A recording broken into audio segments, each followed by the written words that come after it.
சட்டமன்ற தேர்தலில் திரு விஜய் அவர்களுக்கு வாக்களிக்க தயாராக இருக்கக்கூடியவர்கள் யார் யார், எத்தனை சதவீதம் பேர் அவருக்கு வாக்களிக்க தயாராக இருக்கிறார்கள், அதாவது இன்றையிலிருந்து இப்போ உள்ள சூழ்நிலையிலிருந்து அவர் நடத்துகிற அரசியல் நகர்த்துகிற விஷயத்திலிருந்து பெரிய பெரிய தலைவர்கள் அவருக்கு கட்சியில் சேர்ந்து பணியாற்ற தொடங்கியதிலிருந்து இப்போதிலிருந்து அவருக்கு யார் யார் வாக்களிக்க போகிறார்கள், எத்தனை சதவீதம் பேர் வாக்களிக்க போகிறார்கள், அவ்வாறு அந்த வாக்குகள் அனைத்தும் அவருக்கு விழுகிற போது அது என்ன மாதிரியான மாற்றத்தை தமிழ்நாட்டில் அரசியலில் ஏற்படுத்தும் என்பதை பற்றி ஒரு பொலிட்டிக்கல் சயின்ஸ் படித்தவனா நான் புள்ளி விவரமாக சொல்கிறேன். முதலில் அவருடைய ரசிகர்கள் வாக்கு அது கம்பல்சரி அவருக்கு தான் விழும். அவர் அரசியலில் வருவதற்கு காரணம், முதல் ரசிகர்கள் நமக்கு ஒரு கூட்டம் இருக்கு, ரசிகர்கள் வாக்கு வங்கி இருக்கு, 30 வருடங்களாக தங்களை ஃபாலோ பண்ணிட்டு இருக்காங்க, அவங்க மூலமா நம்ம அரசியல் களம் காணணும் என்கிற அடிப்படையில் தான் அவர் அரசியலுக்கு வந்தார். அப்படி அவர் ரசிகர்களுடைய வாக்கு வங்கி அப்படின்னு பார்த்தா 10% வாக்கு வங்கி இருக்கிறது, ரசிகர்கள் வாக்கு வங்கி. அந்த 10% வாக்காக மாறி திரு விஜய் அவர்களுக்கு வீழ வாய்ப்பு இருக்கிறது. அது இளைஞர்கள் வாக்கு தான். ஏன்னா இளைஞர் மீன்ஸ்னா அவர் ரசிகர்கள் கிட்டத்தட்ட வந்துடும். அவர் ஏஜ்ல இருந்து ஒரு 18, 20, 25 இதுல இருந்து ஆரம்பிச்சே பார்த்தா கூட ஒரு 10% வாக்கு ரசிகர் வாக்கு அவருக்கு விழுகும். அதுல 100% மாற்று கருத்து இல்லை. இளைஞர்கள் வாக்கு அப்படின்னு ஒரு பிரிவா நான் பிரிச்சிருக்கிறேன். அதென்ன இளைஞர் ரசிகர்கள் தானே இளைஞராக இருக்காங்க, அந்த இளைஞர் தானே ரசிகராக இருக்காங்கன்னு சொல்லலாம். ரசிகர்கள் இல்லாம காமனான இளைஞர்கள், பொதுவா ஒரு இளைஞர்கள் ரசிகரா ஃபாலோ பண்ணாம 30 வருஷமா ஃபாலோ பண்ணாம இப்போ திடீர்னு அவருடைய செயல்பாடுகள் பிடிச்சு போய் இளைஞருடைய அந்த சீனியர் ஆட்சியிருக்கல எடப்பாடி பழனிசாமியுடைய அரசியலோ, ஐயா ஸ்டாலின் அவருடைய அந்த பழைய அரசியலோ, சீமான் பேசக்கூடிய தொடர்ந்து அந்த புளிச்சு போன தமிழ் அரசியலோ, இது எல்லாம் பிடிக்காம ஃப்ரெஷ்ஷாக ஒரு ஜெனரேஷன் இருக்குல்ல, ஃப்ரெஷ்ஷாக அதே மாதிரி விஜய் அவருடைய ரசிகராகவும் இல்லாமல் அப்படி புதுசாக இருக்கக்கூடிய இளைஞர்கள் ஒரு 3% பேர் அவங்களுக்கு வந்து வாக்களிக்க தயாராக இருக்கிறாங்க விஜய் அவர்களுக்கு. அப்போ 13% இளைஞர்கள் ரசிகர்கள் எல்லாம் சேர்ந்து ஒரு 13% கன்ஃபார்மாக அவருக்கு வாக்காக மாறுகிறது. அதன் பிறகு பெண்கள் வாக்கு வங்கி பற்றி பார்க்கலாம். பெண்கள் வாக்கு வங்கியின் பட்ட இளைஞர்கள் இளம்பெண்கள், கல்லூரி படிக்கிறவங்க, 18 வயசுக்கு மேலே வாக்கு புதுசாக போடக்கூடியவங்க, அதே போன்று கிட்டத்தட்ட ஒரு 40 வயதுக்கு முன்னாடி வரைக்கும் அவருக்கு 100%, 40, 45 வயதுக்கு உள்ள இடையில உள்ள பெண்கள், 18 45 வயது உள்ள பெண்கள் அவருக்கு வாக்கு போட தயாராக இருக்காங்க. 9% அந்த வாக்கு வங்கி விஜய் அவர்களுக்கு விழுகும். 10% சொல்லியிருக்கலாம், அது என்ன 9%, 1%, 10 ரவுண்டா கூட இல்லைன்னு நினைக்கலாம். அந்த 1% என்னன்னா 10% அவருக்கு வர வேண்டியது, 9% விழுகும். அது என்ன அந்த 1% அப்படின்னா, பணம் வாங்கி கொண்டு ஓட்டு போடக்கூடிய மக்கள் இருக்கிறாங்க. அவங்க எந்த கட்சியும் சாராதவங்க, அரசியலை பற்றியான விழிப்புணர்வு இல்லாதவங்க, ஏழை மக்கள், படிக்காதவங்க அந்த பூத்தில் ஓட்டு போட போகும்போது அங்கே யார் எக்ஸ்ட்ரா கொஞ்சம் காசு கொடுக்காங்களோ அவங்கள தப்பாக சொல்லலை, அவங்க சூழ்நிலை அந்த அளவுக்கு வறுமையில் வச்சுருக்காங்க, வேற வழி இல்லை. அப்போது அந்த அந்த அந்த வீட்டில் ஒரு 4-5 பேர் இருக்கான்னு வச்சுங்களேன், ஆளுக்கு 1000 ரூபா கொடுத்தா 5000 ரூபா வந்துடும். அப்போ அன்னைக்கு 5000 ரூபா நம்ம குடும்பத்துக்கு கிடைக்கிறேன்னு சொல்லி அவங்களுக்கு இந்த நாட்டை பற்றியோ இந்த அரசியலை பற்றியோ போதிய விழிப்புணர்வு இல்லாமல் 1% வாக்குகள் என்னதான் பிரச்சாரம் பண்ணாலும், என்னதான் அரசியல்வாதிகள் ஆளுங்கட்சி எதிர்கட்சித்திற்காக நம்ம பேசினாலும் கண்ணை மூடிக்கொண்டு காசை வாங்கி கொண்டு ஓட்டு போடக்கூடிய பெண்கள், குறிப்பா பெண்கள் 1% பேர் இருக்கிறாங்க. அந்த 1% வாக்கத்தை நான் மைனஸ் பண்ணிட்டு அது விஜய் அவர்களுக்கு விழுகாது, வாய்ப்பே இல்லை. ஏன்னா அது காசு வாங்கிட்டு ஓட்டு போடக்கூடிய வாய்ப்பு, அவங்கள தப்பா சொல்லல, காசு வாங்கி ஓட்டு போடுற அளவுக்கு வறுமையில வச்சிருக்காங்க, அது அரசியல்வாதி மேல தப்பு. அப்போ 9% பெண்கள் விஜய் அவர்களுக்கு வாக்காக விழுகும், ரெடியா இருக்கிறாங்க. அதன் பிறகு சிறுபான்மையர் வாக்கு, சிறுபான்மையர் வாக்குன்னா கிறிஸ்தவர்கள் வாக்கு அப்படின்னா கிட்டத்தட்ட கிறிஸ்தவர்கள் வாக்கு 7% வாக்கு வங்கி அவருக்கு இப்போ விட தயாராக இருக்கிறது. இவர்கள் என்னன்னா விஜய் அவர்கள் அறிவித்த அந்த கொள்கை எதிரி பிஜேபி அப்படிங்கிறதுல இவங்க அப்படியே விஜய் ஆதரிக்க தயாராயிட்டாங்க. அதே நேரம் திமுக அரசியல் எதிரி அப்படிங்கிறதுல அவங்களுக்கு உடன்பாடுறாங்களோ உடன்படாமல் இருக்காங்களோ இல்லை பொதுவாக மதம் சார்ந்து இல்லாமல் பொதுவாகவே ஆட்சியின் மீது உள்ள ஆளுங்கட்சி மேலே ஒரு எதிர்ப்பு எல்லாருக்குமே இருக்கும், விமர்சனங்கள் இருக்கும். அதனாலே என்னவோ ஸ்டாலின் அவர்களை எதிர்த்தனால கிறிஸ்டின் ஓட்டு விஜய் அவர்களுக்கு விழுகுதுங்கிறது 100%. அந்த கருத்துக்கு நான் வரல, அதுக்கு வாய்ப்பு இல்லை. பாஜக எதிர்ப்பு, அதாவது கொள்கை எதிரி பாஜக அப்படிங்கிறதுனால அவர் ஆணித்தரமா அவர் பேசுனதுனால அந்த சிறுபான்மை வாக்கு கிறிஸ்தவர் வாக்கு விஜய் அவர்களுக்கு விழ தயாராக இருக்கிறது. அதுல மாற்று கருத்தே கிடையாது. மீனவர்கள் வாக்கு இது போன்ற எல்லா வாக்கும் சேர்த்தா கிறிஸ்துவாக்கு 7% வாக்கு வங்கி இப்போ உள்ள சூழ்நிலையில் இருக்கிறது. அதன் பிறகு இஸ்லாமியர் வாக்கு இப்ப கூட்டணியிலேயே சில பேர், இந்த முஸ்தபான்னு சொல்லி ஒருத்தர் நல்லா பேசுறாரு, இஸ்லாமியர், அவர் கூட்டணி கட்சியில தமிழ்நாடு முஸ்லீம் லீக் கட்சின்னு நினைக்கிறேன் அவர் கட்சி. அந்த கட்சிக்கார் மீடியாக்கள்ல பேசுறதும் தொலைக்காட்சிகளிலும் விஜய் அவர்களுக்கு ஆதரவாக பேச நல்ல வரவேற்பை பெற்றிருக்கிறது. அது இஸ்லாமியர்கள் மத்தியிலும் விஜய் அவர் மூலமா இஸ்லாமியர் மத்தியில் ஒரு நன்மதிப்பை விஜய் அவர்களுக்கு செல்கிறது. அது ஓட்டாக மாறுகிறது, இஸ்லாமிய ஓட்டாக மாறுகிறது. இன்னும் இஸ்லாமியர் கூட்டணி சேர்றாங்களா என்னன்னு தெரியாது. இப்போ உள்ள சூழ்நிலை இப்படி இஸ்லாமிய வாக்கே அவருக்கு 8% வாக்கு விழ வாய்ப்பு இருக்கு, இஸ்லாமியர் வாக்கு. அப்போ அடுத்து பார்த்தீங்கன்னா இப்போ எல்லாம் சொல்லிட்டேன், இளைஞர் வாக்கு, ரசிகர்கள் வாக்கு, பெண்கள் வாக்கு, கிறிஸ்தவர் வாக்கு. இப்போ ஒவ்வொன்று நான் சொல்லிட்டேன். ரசிகர் வாக்கு 10%, காமனான இளைஞர் வாக்கு 3%, அதில் ரசிகர் இளைஞர் எல்லாம் சேர்த்தா 13% ஆயிரும். பெண்கள் வாக்கு 9%, கிறிஸ்தவர் வாக்கு 7%, முஸ்லிம் இஸ்லாமியர் வாக்கு 8%. இப்போ இவ்வளவு வந்துருச்சு. இதுவரைக்கும் அவருக்கு எவ்வளவு வாக்கு இருக்கு அப்படின்னா 13, 9, 21, 7, 28, 8, 35% வாக்கு இருக்கு. 35% வாக்கு இளைஞர்கள், ரசிகர்கள், பெண்கள், கிறிஸ்தவர்கள், இஸ்லாமியர்கள் எல்லாம் சேர்த்து 35 இருக்கு. இது நான் பிரித்து ஏற்கனவே நான் போட்டிருக்கேன் என்ன மாதிரி வாக்கு வங்கி உயர்துன்னு சொல்லி. இப்போ அதை இளைஞரா, பெண்களா, ரசிகரா, கிறிஸ்தவர்களா, இஸ்லாமியரா பிரித்து நான் அதை கணக்கில் சொல்கிறேன். இப்போ 35 வாக்கு இருக்குது.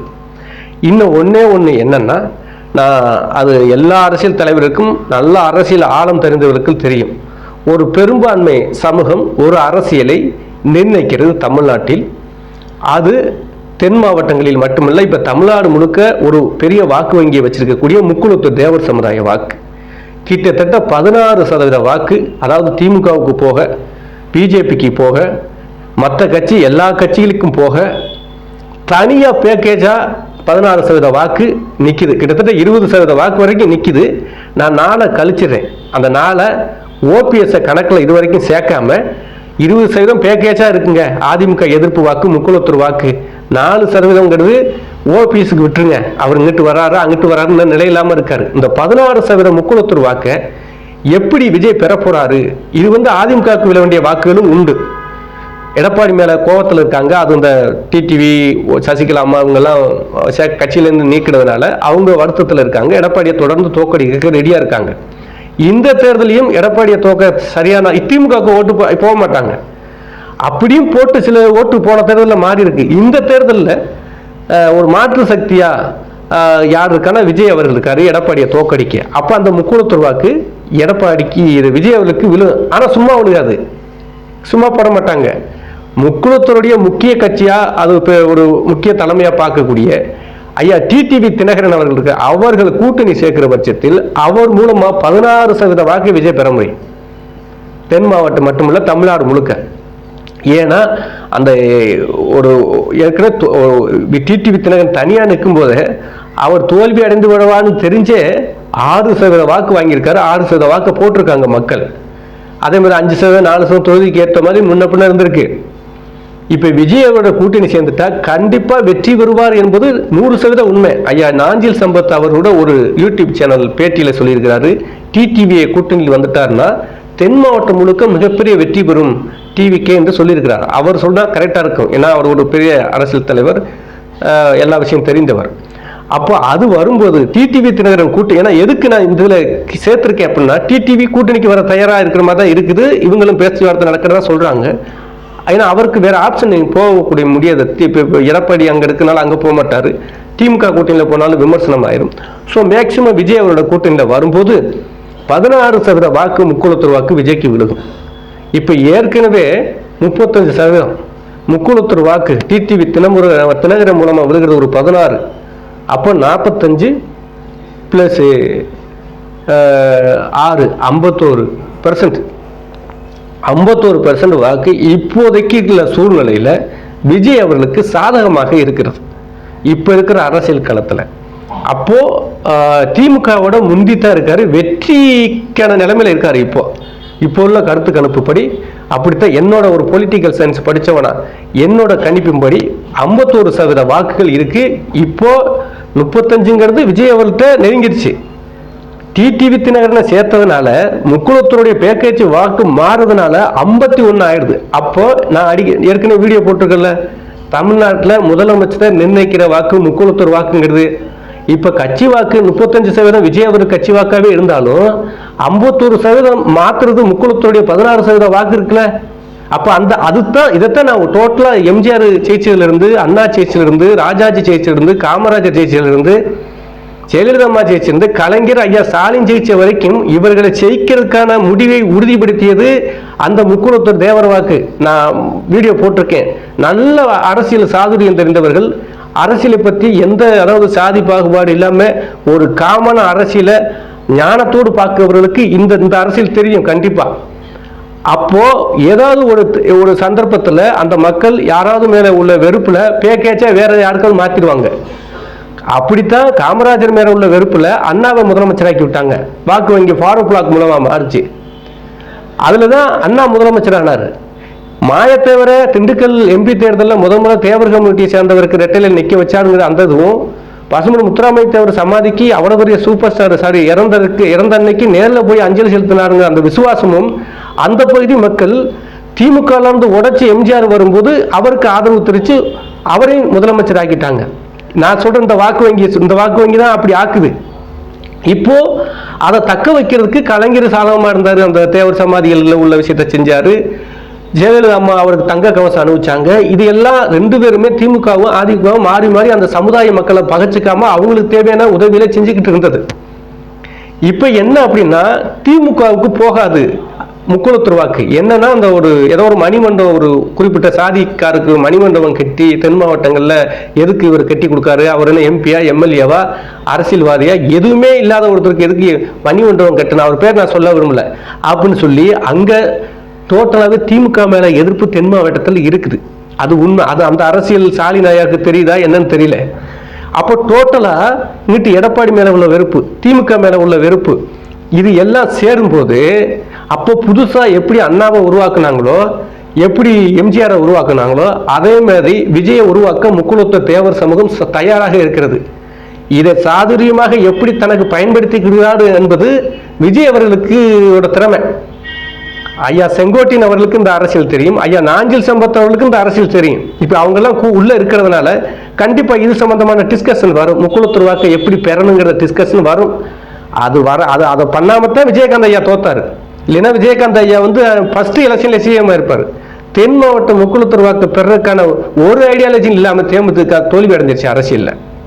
அந்த தவிர விஜய் செய்ய மாட்டாருன்னு நினைக்கிறேன். ஏன்னா அண்ணாவுக்கு தெரியாத அரசியல், ராஜாஜிக்கு தெரியாத அரசியல், காமராஜருக்கு தெரியாத அரசியல், கலைஞர் ஜெயலலிதா அம்மாவுக்கு தெரியாத அரசியல், எம்ஜிஆருக்கு தெரியாத அரசியலா இப்போ உள்ளவங்களுக்கு தெரிஞ்ச போது அவங்களே அந்த பெரும் சமூக வாக்கு இருந்தால் தான் வெற்றி பெற முடியும் என்பதை உறுதி செய்து அவர்களை ஓட்டாக மாற்றுவதற்கு என்ன வேலை செய்தார்களோ செஞ்சு வெற்றி பெற்றார்கள்.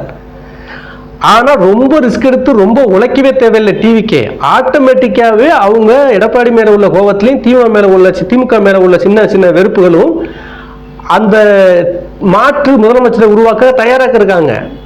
அப்போ விஜய் உருவாக்க தயாரா இருக்காங்க. விஜயும் டிடிவி இப்ப அவங்க சமூகம் சாய்ந்த ஒருத்தர சேர்த்துக்கிட்டா தானே ஓட்டு போடுவாங்க. அப்ப டிடிவியை சேர்க்கணும். எப்படி ப்ரூவ் பண்ணியிருக்காரு டிடிவினா, 2024 பாராளுமன்ற தேர்தலில் பிஜேபியோட கூட்டணி சேர்ந்ததுனால டிடிவி தினகரன் மூலமா முக்குளத்தூர் வாக்கு பிஜேபிக்கு போய் பிஜேபி 2வது இடம் வந்துருச்சு, அதிமுக 3வது இடத்துக்கு போச்சு. 12 தொகுதியில் 3வது இடம், 7 தொகுதியில் டெபாசிட். அங்கே டிடிவி ப்ரூவ் பண்ணியிருக்காரு.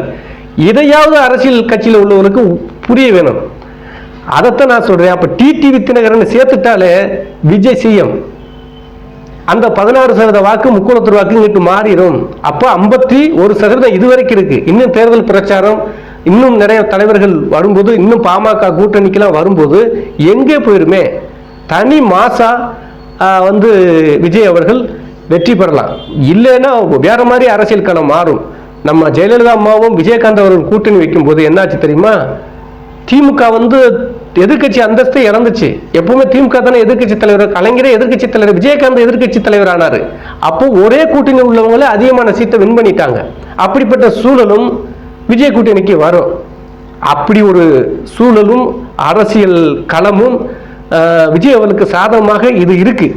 இதை எவ்வாறு சாதுரியமாக இந்த நான் சொன்ன வாக்குகளை பெறப்போகிறார்கள் என்பதுதான், பெற்று விடுவார்கள். அது வெற்றி வாய்ப்பை கொண்டு போய் நிறுத்தும், ஆட்சிக்கான விஷயத்தை அமைத்து கொடுக்கும் என்பதுதான் ஒரு பொலிட்டிக்கல் சயின்ஸ் படித்தவனா என்னோட கருத்து.